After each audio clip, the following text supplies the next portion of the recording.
distinguidos membros da mesa, Presidência do IPT, na pessoa do seu Vice-Presidente, Dr. Miguel Pinto dos Santos, entidade que sempre nos incentiva e apoia em todas as iniciativas da Escola, Diretora do Centro de Empreendedorismo e Inovação, Dra. Olinda Sequeira, grande organizadora deste evento e responsável pela dinamização do empreendedorismo no Instituto Politécnico Tomar. Queria também saudar e agradecer a inestimável presença dos nossos distintos oradores convidados, o Sr. Engenheiro António Campos, Presidente da Comissão Executiva da NERSAN, o Sr. Dr. Pedro Nunes, Presidente da Business Angels de Santarém, e o Sr. Engenheiro Francisco Gato, responsável pela dinamização do empreendedorismo na zona centro do país por parte do IAPMEI. Saúdo também os nossos distintos convidados, os membros da comunicação social e também os meus estimados colegas e funcionários. Uma saudação muito especial para os nossos estudantes, que são a principal razão de ser desta sessão, esperando que esta vos seja útil e que possa contribuir para uma visão mais otimista do futuro e cheia de oportunidades. Começo por felicitar a Dra. Olinda Sequeira por esta excelente iniciativa no âmbito do plano de atividades do Centro de Empreendedorismo e Inovação,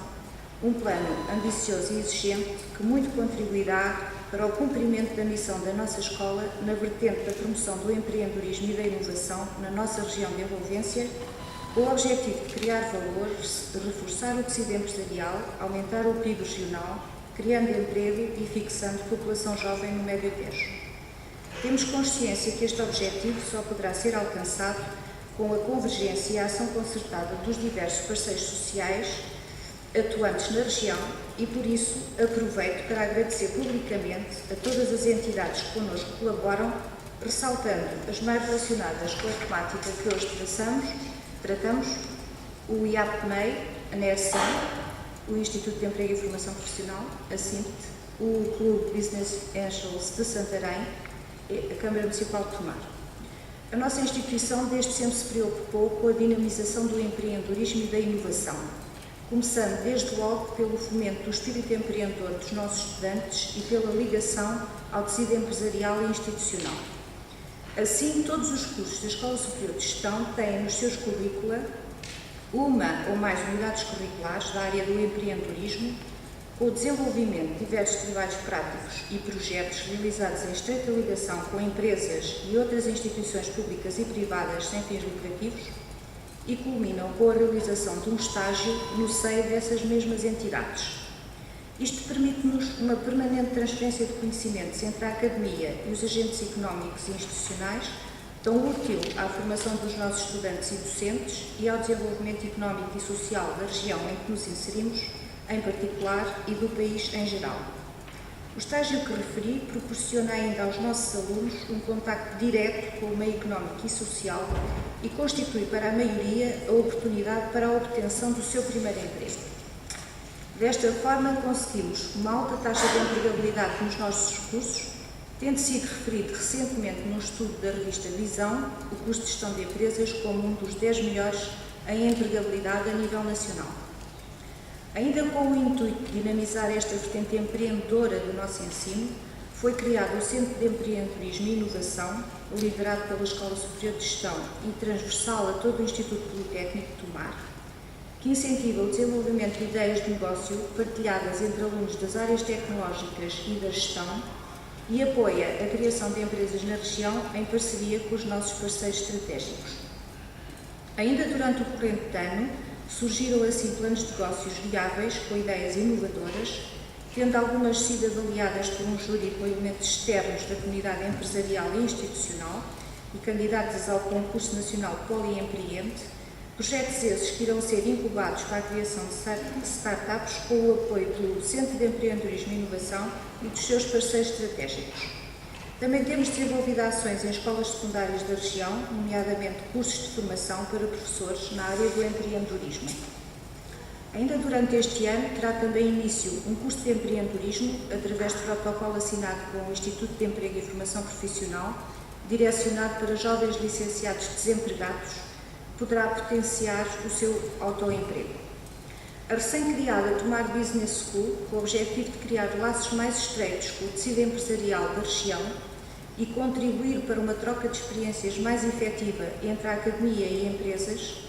e em articulação efetiva com o SEI, estará ao serviço da região para a requalificação de ativos e para o desenvolvimento de projetos conjuntos que potenciem os recursos da região e criem sinergias conducentes à criação de valor económico e social. Já em janeiro, terá início uma pós-graduação em Gestão para Empreendedores e Executivos e um curso avançado de Excel, e estão já em carteira outros cursos a divulgar brevemente, para além de estarmos disponíveis para o desenvolvimento de outras formações a pedido do tecido empresarial e institucional da região, bem como projetos de investigação aplicada dentro da nossa área de competências. Para isso, contaremos com a experiência científica e profissional dos nossos docentes, muitos deles com larga experiência empresarial, e com a prestimosa colaboração dos nossos parceiros estratégicos. Termino desejando o maior sucesso para a sessão de trabalhos que iremos iniciar, reiterando os agradecimentos de toda a Academia aos nossos distintos oradores convidados pelo facto de se terem disponibilizado para abrilhantar este evento com a sua vasta experiência e sabedoria. O nosso bem-aja. Obrigada. Caros colegas e estimados alunos das segundas universidades, a maior parte das instituições de ensino superior que hoje em dia existem em Portugal, tirando basicamente as três grandes universidades, Lisboa, Porto e Coimbra, foram criadas para uma missão de massificação do ensino superior. Ora, hoje em dia essa missão não está terminada, mas as alterações societais, entretanto ocorridas, exigem mais das instituições de ensino superior. Eu entendo que há três problemas fundamentais que se colocam com mais acutilância e que constituem desafios para cuja superação as instituições de ensino superior devem ser chamadas a contribuir. Em primeiro lugar, o problema da desertificação do interior, que eu considero que para nós é particularmente interessante, portanto, coloco aqui à cabeça. Em segundo lugar, o problema do desemprego. E em terceiro lugar, um problema que lhe está associado, que é o problema dos mercados de trabalho duais, que podem esconder futuros problemas de desemprego estrutural. Estes mercados de desemprego duais têm a ver com uma coisa com que muitos de vós, alunos, vão ser confrontados quando saírem daqui, quando acabarem os cursos, que é com o facto de que há dois tipos de emprego neste momento no mercado de trabalho. Há empregos bem remunerados, seguros, que proporcionam formação e que contribuem para uma carreira ascendente no mercado de trabalho, que as pessoas vão adquirindo experiência e ao mesmo tempo formação e vão se tornando ativos cada vez mais caros e mais raros. E por outro lado há carreiras que conduzem as pessoas numa trajetória descendente e que vocês sabem quais são. São caixas dos supermercados, call centers, etc., que levam a que as pessoas ao fim de 2 ou 3 anos tenham os seus conhecimentos adquiridos já completamente obsoletos e, portanto, vão encontrando progressivamente empregos pior remunerados e mais precários. Este é um problema que, hoje em dia, porque temos um grande problema de desemprego, não se está a colocar, mas é um problema que nos vai afetar no futuro, porque é um problema que já hoje em dia se coloca em sociedades mais avançadas do que nós e que pode contribuir para vir a desenvolver um desemprego estrutural. Um problema de desemprego estrutural. Ora, este é um dos problemas para os quais as instituições de ensino superior devem contribuir. Há já experiências feitas nesta área, sobretudo nos países da Norte da Europa, através daquilo que se chama o ensino ao longo da vida, para o que as instituições, e particularmente instituições do nosso tipo, devem contribuir. Ora, a estratégia recente do Instituto Politécnico de Tomar foi desenhada para responder a estes desafios. Assim, o IPT, em primeiro lugar, fez uma coisa que eu acho que muita gente não sabe, mas que nunca é demais sublinhar. O IPT redesenhou a sua estrutura organizacional, transformando-a numa estrutura matricial de projetos, em que os recursos humanos foram separados dos cursos,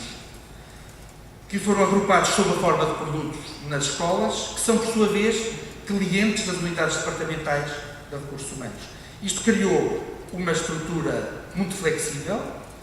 deu ao IPT uma grande capacidade para alterar cursos, para alterar os seus conteúdos, para criar novos cursos, para fechar cursos, e é por isso que nós, por exemplo, na área dos cursos de especialização tecnológica, que tem uma importância muito relevante, particularmente na região em que vivemos, e nas regiões de modo especial desfavorecidas, foi graças a essa estrutura que nós conseguimos, sendo um dos mais pequenos politécnicos do país, ser, creio que o terceiro ou quarto politécnico do país que tem mais cursos de especialização tecnológica. Isto é importante e isto convém chamar a atenção, quer dos nossos convidados, quer dos nossos alunos, porque esta estrutura que nós temos é uma estrutura que não se encontra praticamente em mais nenhuma instituição de ensino superior em Portugal. Eu creio que eventualmente a Universidade de Aveiro terá qualquer coisa de semelhante, mas não se encontra ou a Universidade do Minho, mas não se encontra em muito mais instituições. Isto dá-nos, de facto, uma flexibilidade que é uma vantagem comparativa para nós e que muito recentemente nos possibilitou, por exemplo, estabelecer uma parceria relevante que já vou falar. Além disso, o IPT criou uma rede tecnológica regional em articulação com todas as escolas da região, procurando com isso renovar a sua oferta formativa com base numa articulação entre a especialização profissional dos seus recursos e a diversificação territorial das oportunidades. O IPT criou um centro de línguas capaz de dotar os alunos de uma vantagem comparativa significativa num mercado de trabalho global. O IPT estabeleceu recentemente uma parceria com uma empresa global de referência na área das TIC,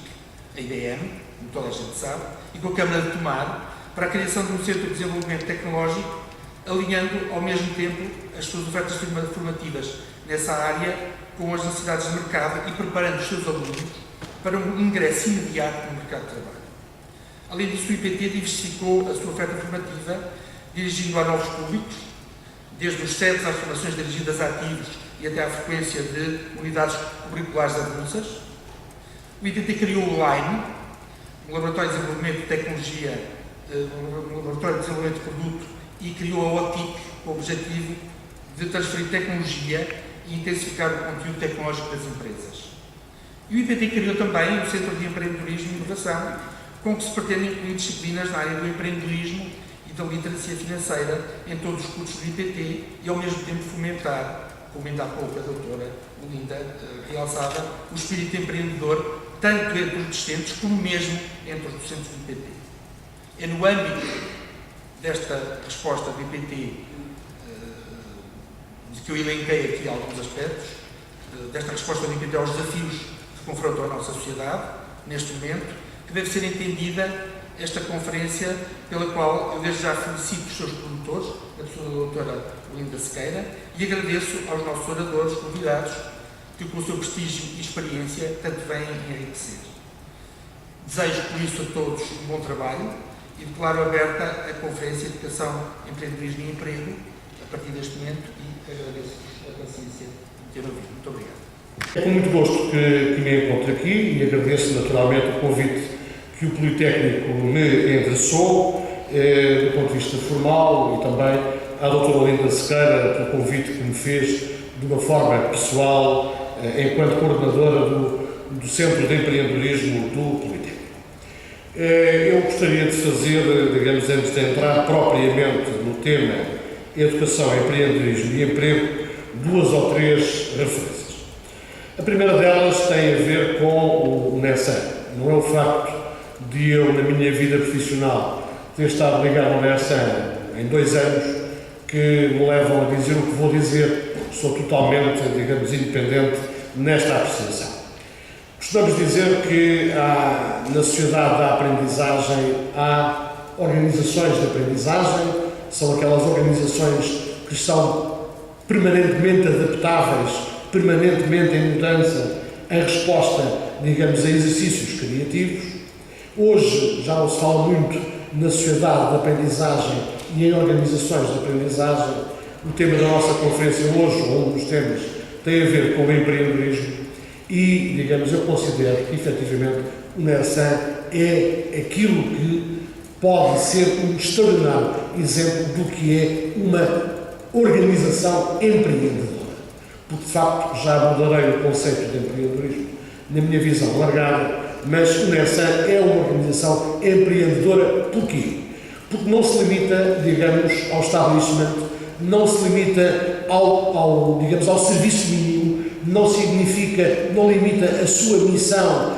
digamos, a um QB relativamente àqueles que são os seus utentes, clientes ou associados. O NERSAN, ao longo do tempo, tem procurado, efetivamente, uma atividade criativa, uma atividade de inovação, uma atividade de buscar novas soluções e, digamos, a título de exemplo, efetivamente, foi pioneira na introdução, digamos, do empreendedorismo enquanto capacidade empreendedora na componente educativa, percebendo por antecipação que era importante nessa vertente da educação introduzir o empreendedorismo e, enfim, está sempre procurando novas soluções, novos mercados e a internacionalização para o tecido económico da região e, portanto, não tenho dúvidas algumas em dizer que se esta região tem dado prova de alguma competitividade ao nível empresarial, nessa base está muito daquilo que o NERSAN tem feito e, portanto, o NERSAN, na pessoa do Presidente da Comissão Executiva e de todos aqueles que o têm composto, quer a nível de dirigentes, quer de técnicos. A segunda referência vai para a doutora Olinda Sequeira. Entre 15 e 20 anos, curiosamente, em instalações do Politécnico de Tomar, eu fui formador da doutora Olinda Sequeira, era ela mais jovem do que hoje é, precisamente numa altura em que ela tinha acabado a sua formação universitária e estava integrada num programa do Instituto de Emprego e Formação Profissional para buscar novas competências que a habilitassem a iniciar uma vida profissional. E, portanto, é para mim gratificante, enquanto pessoa ligada ao emprego e à formação, encontrar, enfim, julgo que perto de 2 décadas depois, a doutora Olinda Sequeira nas responsabilidades que hoje detém e, portanto, das funções em que está. E, portanto, é muito gratificante para mim e felicito também por essa evolução que tem tido ao longo da sua vida profissional. Relativamente ao empreendedorismo, também gostava de fazer um ou outro comentário. Normalmente tem-se por empreendedorismo a criação de novas empresas. Permitam-me dizer que penso que o empreendedorismo está para além disto. Porque se o empreendedorismo fosse só a criação de novas empresas ou fosse a criação do próprio emprego nas empresas que são criadas, vulgo a decisão de autoemprego, enfim, esta é uma questão, digamos que já falarei a seguir, que tem já algumas décadas até na própria sociedade, na própria economia portuguesa. A noção de empreendedorismo, que vem da tradução do termo entrepreneurship do inglês, de facto é mais do que isso. É uma lógica de inovação, é uma lógica de alterar aquilo que existe, de buscar novas soluções, não é por acaso que se utiliza muito Schumpeter nesta questão, pela distribuição criativa, encontrar novos paradigmas, novos alicerces, novas organizações, novos negócios. Claro que interessa-nos também focar este prisma das novas empresas e de criar um emprego pela via empresarial, mas de facto permitam que coloque a questão nestes termos, até porque é importante que a referência que acabei de fazer ao NERSAN como uma entidade, uma organização empreendedora, porventura também o Politécnico de Tomar como uma organização empreendedora, é de facto uma matriz de organizações que não querem parar no tempo e que estão permanentemente disponíveis para a inovação, para a mudança, e isso de facto é, digamos, aquilo que marca para mim o empreendedorismo. Gostaria agora de entrar propriamente no tema e ainda abordar uma outra questão que se falou aqui, moda ou tendência. Ainda antes de falar no tema. Tenho para mim que o empreendedorismo enquanto criação de empresas, enquanto autoemprego, normalmente está associado a momentos de crise. Quem é desta região lembrar-se-á, não só de Tomar como de Médio Tejo, de que porventura a década de 80 foi a década marcante da alteração do paradigma da estrutura económica desta região. Foi o colapso das indústrias tradicionais, do setor têxtil, do setor dos cortumes, do setor da metalomecânica, em toda esta região. Mas foi também um momento em que muitas das empresas que hoje estão no topo surgiram. Obviamente não se falava ainda em empreendedorismo, mas falava-se em iniciativas locais de emprego, falava-se em desenvolvimento local, falava-se em small is beautiful, ou seja, tínhamos acabado precisamente, digamos, com um outro paradigma, que era um paradigma também de certezas, que era que o crescimento era infindável, que as organizações, quanto maiores fossem, melhores eram, que funcionava sempre nos compêndios da economia e da gestão um conceito que é o da curva da aprendizagem, em que, portanto, era o paradigma dos custos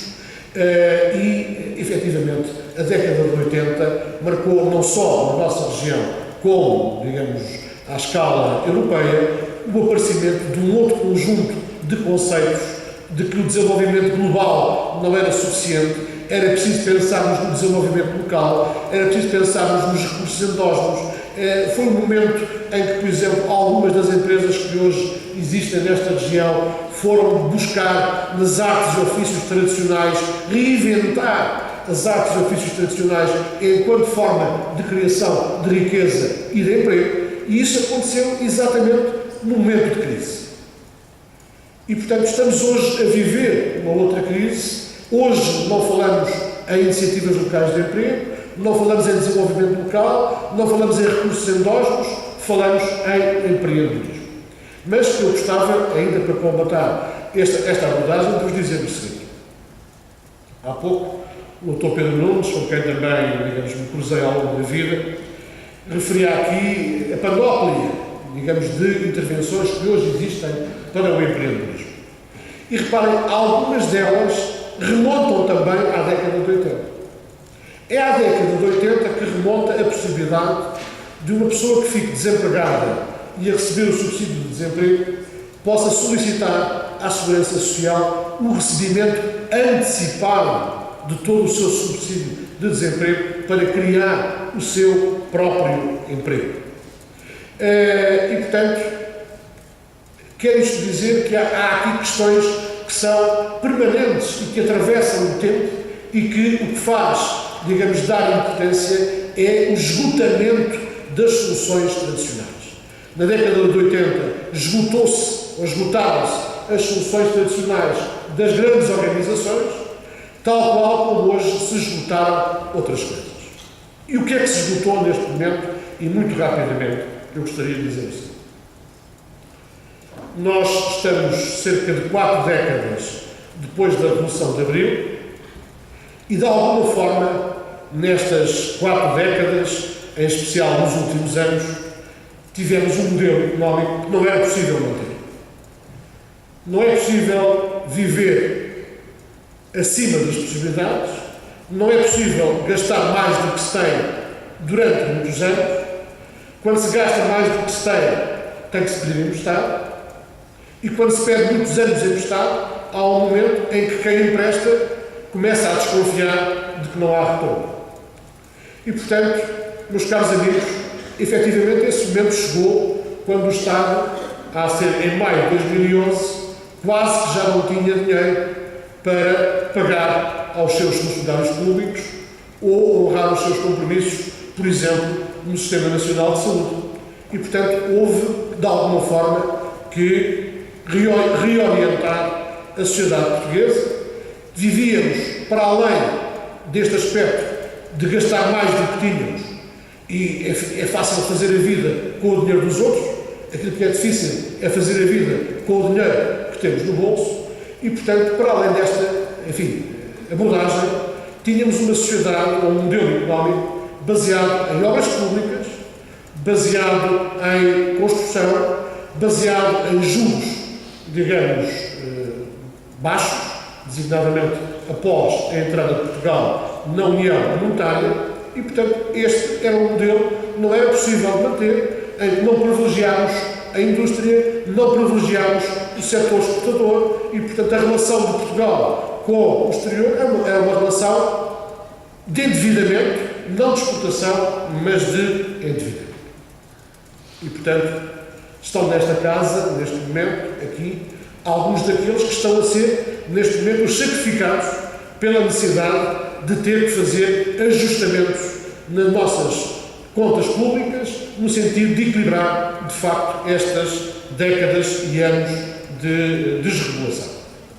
Mas as coisas estão mais complicadas porque, se aquilo que eu acabei de dizer é específico do país, já não é específico do país a globalização enquanto processo económico em que nos encontramos, o imperativo das nossas empresas, como há pouco o engenheiro António Campos muito bem dizia, terem que concorrer à escala global e com fatores desiguais e desonestos do ponto de vista da competitividade, e bastará referirmos aqueles que são os custos salariais e os custos sociais de muitas empresas que na Ásia competem com os empresários portugueses, e se olharmos, digamos, para a própria Europa, verificaremos os milhões de pessoas que estão desempregadas e os milhões de jovens que estão desempregados. E, portanto, se há questões que são específicas do nosso país, este contexto, à escala global e à escala europeia, tornam ainda mais difícil aquela que é, neste momento, a nossa grande missão, que é mudar de vida. E, portanto, tudo isto para enquadrar, de facto, a questão do emprego. Temos hoje um nível de desemprego elevado, um nível de desemprego elevado estrutural, enquadrado nos fatores que acabei de referir. Tivemos 10 trimestres, de diminuição da riqueza nacional, de distribuição de postos de trabalho, de ajustamento económico, porque teve que se privilegiar, digamos, a componente que acabei de referir do ajustamento das finanças públicas, e felizmente acabámos de sair da recessão técnica, porque sai-se da recessão quando se consegue estar 2 trimestres a crescer. E, portanto, Portugal cresceu 1,1% no segundo trimestre, Portugal cresceu 0,2% no terceiro trimestre e, portanto, saiu da recessão técnica. Naturalmente, aquilo que todos estamos interessados é que esta trajetória de crescimento se possa manter. A previsão é que possamos crescer em 2014 0,1%, mas tudo isto são crescimentos muito pequenos que normalmente não têm associado a criação de postos de trabalho, a criação de emprego e um combate ao nível de desemprego que hoje temos. Felizmente, ainda assim, apesar destes crescimentos serem pequenos,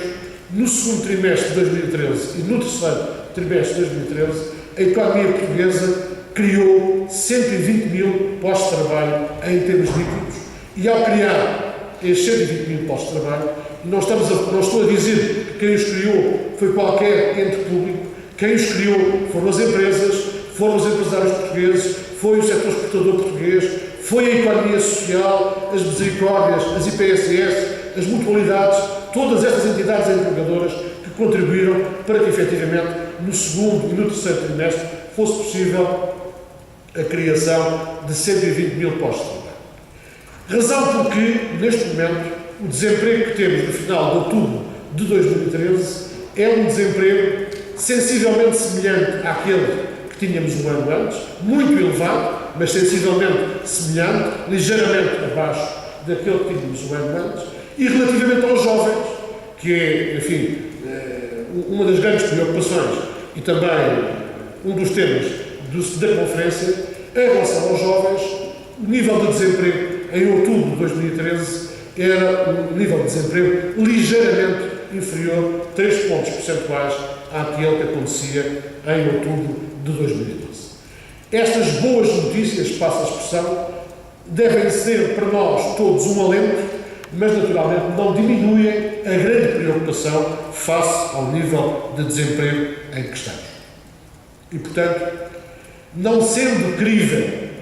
que o emprego se possa vir a criar de uma forma substancial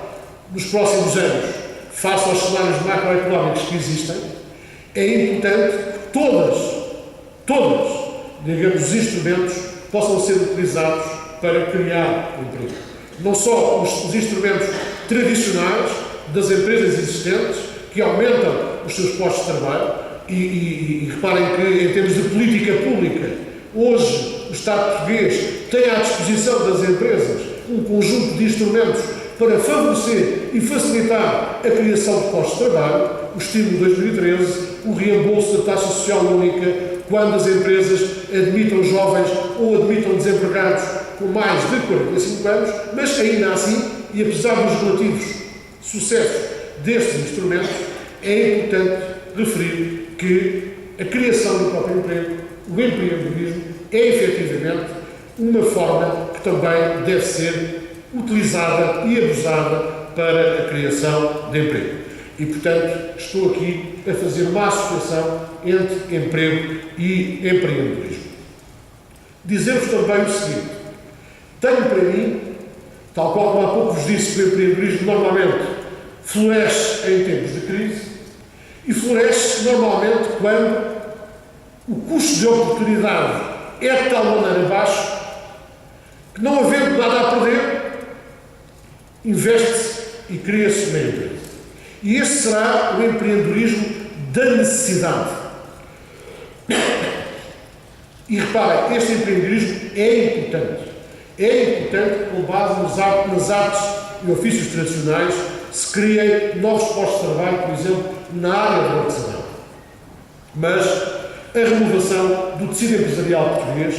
desejavelmente, deverá passar mais por um empreendedorismo de oportunidade, na senda daquilo que o Dr. Pedro Nunes hoje aqui apresentou, do que propriamente pelo empreendedorismo de necessidade. Esse é o grande desafio, e é o grande desafio das instituições do ensino superior, de serem capazes de associar aos seus, digamos, programas académicos a capacidade de também criar empresas neste empreendedorismo de oportunidade. Não quero estar aqui a falar, não quero ser diplomaticamente incorreto, mas hoje há exemplos, como por exemplo o Instituto Pedro Nunes em Coimbra, ao nível da criação de empresas associado às universidades e aos politécnicos, que são extraordinários exemplos de sucesso. Então, é importante que, de facto, julgo que, de alguma forma, esta própria conferência, o facto do Politécnico e da Escola Superior de Gestão disporem de um centro de empreendedorismo, será exatamente o reconhecimento da importância de associar uma coisa e outra. Finalmente, a educação. Para dizer, na esteira do que acabei de dizer, será importante que estas instituições associem a educação a empreendedorismo, mas que a educação não seja só o fazer um plano de negócios, um criar uma empresa. É importante que esta educação ligada ao empreendedorismo seja uma educação das competências empreendedoras. Ou seja, é importante que quem saia de um politécnico ou saia de uma universidade saia a pensar comercialmente, tenha uma abordagem de marketing, porque o marketing não é, digamos, algo vertical próprio de uma organização. O marketing é uma cultura, é a capacidade de que uma instituição deve ter, de que a sua finalidade é servir o cliente, tal qual como quem está no serviço público, a sua finalidade é servir a sociedade. E, portanto, é de facto uma competência, a educação, para as competências empreendedoras, para que os jovens possam sair do sistema de ensino superior, não só com esta perspectiva, como acabei de dizer, com outras competências transversais, como a capacidade de estar em reuniões, a capacidade de saber ser, de saber estar, a capacidade de saber ouvir, a capacidade de intervir em público, a capacidade de ir a uma entrevista apresentar as suas potencialidades, a capacidade de fazer uma análise SWOT de si próprio, ou seja, olhar para si próprio e ver quais são os meus pontos fortes, quais são os meus pontos fracos, como é que eles se coadunam com as ameaças e oportunidades que estão na sociedade e nas empresas. Portanto, estas são, efetivamente, competências transversais, por vezes digamos,